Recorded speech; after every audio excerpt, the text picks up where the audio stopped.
Creating horizontal scrolling in Framer can be done in two main ways, depending on the effect you want. The first method is classic horizontal scrolling using overflow. Start by creating a parent frame and place all your elements, images, cards, or maps, side by side within it.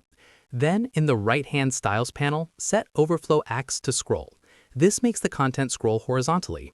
If you want a cleaner look, you can hide the scroll bar by adjusting the scroll bar's property and setting it to hidden. This method is simple and works well for galleries or long horizontal lists.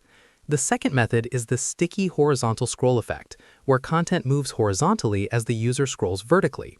To do this, create a parent section with a very tall height, like 300 VH.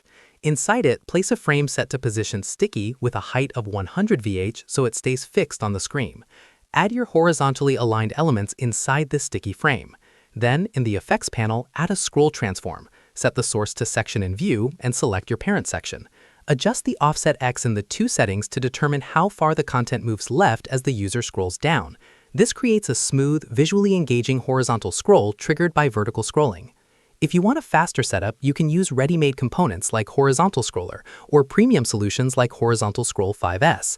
The Framer marketplace also has plugins and carousel utilities for more advanced horizontal scroll designs, making it easy to implement without custom transforms.